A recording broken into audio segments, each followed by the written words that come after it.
Bueno, tenemos una economía en emergencia. ¿Esto tiene que ver con la pandemia o con otras condiciones? Hoy le vamos a preguntar esto y algunas cosas más al doctor Mario Svedeniuk.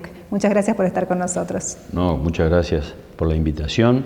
Bueno, con respecto a la situación que hay, esto no es vinculado a la pandemia. El escenario económico argentino y la realidad es que veníamos, y está reconocido en el mes de diciembre por esa ley de emergencia que reconoció el Congreso y que generó un determinado esquema para el manejo de los recursos del Estado, que ya insinuaba que teníamos necesidades y dificultades.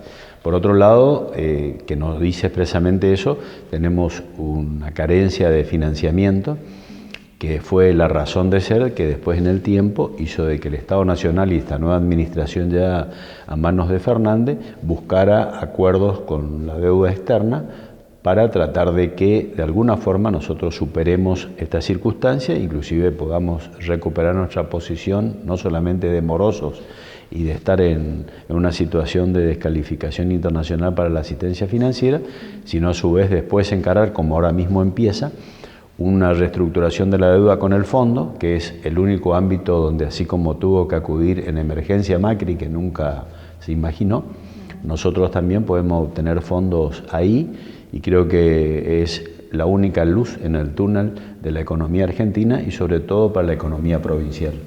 ¿Y qué significa a futuro este canje de deuda? Bueno, lo que nos está generando es sacarnos del default, que en inglés, digamos, es una frase que todos usan, que es sacarnos a que estamos en mora, es decir, en correntino diría que nos sacan del veraz, y de esa forma podemos volver al crédito. Esto es bueno, digamos, es costoso. Lo único positivo para la ciudadanía, que es el problema que nosotros tenemos, lo que no somos dueños del Estado, porque los administradores públicos son los políticos, es que nos está sacando obligaciones inminentes y nos va a dar posibilidades de hacer cosas. Es decir, no hay compromisos en el presupuesto en los próximos 6 años de dinero para pagar la deuda. Entonces, es decir, el beneficio, para ser expresivos, es que nos libera fondos, nos permite tener recursos que era para pagar al banco, como se dice en la familia, digamos, y que no existiría porque eso se pospone. Ese tipo de crédito, ese tipo de facilidades en la ciudadanía no existe, pero para el Estado sí, y esto es positivo. El tema es dónde se va a liberar, ¿no? Perdón. No, ¿a dónde se va a liberar o dónde se van a dirigir estos fondos? Claro, es decir, ¿qué van a dar y cómo nos va a habilitar para llegar al Fondo Monetario, quien tiene en este momento recursos que nos podría ayudar? Prácticamente se armó un fondo cíclico o anticíclico, como se dice en inglés, para toda la pandemia. Y nosotros teníamos una especie de doble efecto, digamos, las dificultades económicas por el endeudamiento y el impacto que significa la pandemia, pero más grave, y que tiene que ver con lo que estamos hablando, es que todo este cuadro sanitario que tenemos ha frenado la economía, ha dificultado y ha hecho que el ciudadano, digamos, que ya no tiene más nada que ver con el Estado, ha gastado sus recursos, sus reservas, y tiene pocas posibilidades. Por eso es que el tema de los próximos meses va a ser cómo se reconstruye eso, cómo la red de la producción se restablece y a su vez cómo la ciudadanía va acomodando sus cosas. Es decir, es tan difícil como superar la pandemia, poder reencauzar la economía, digamos. Y acá en la provincia a mí me preocupa sustancialmente el sector productivo, que es un tema que después lo tratamos si querés, que es esta importante sequía que tenemos, que a su vez uno de los recursos genuinos que tiene la provincia, que es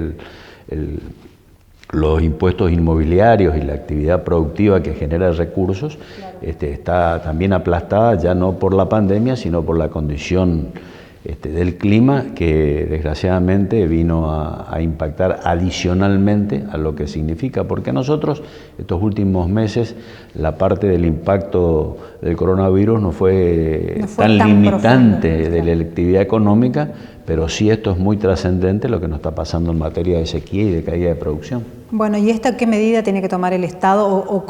Porque no solamente es el Estado, ¿no? El Estado no puede solucionar todo, pero hay medidas que puede tomar. Bueno, el Estado en materia de provincial con relación a la emergencia que se viene, digamos, es lo que ya está tratando el comité estos días y que va a ser algunas medidas paliativas, algún sistema de financiamiento y básicamente de refinanciamiento de las obligaciones que tiene el sector productivo, que tiene actividad, pero que va a ser mermada, reducida, es decir, vamos a tener menos arroz, menos terneros.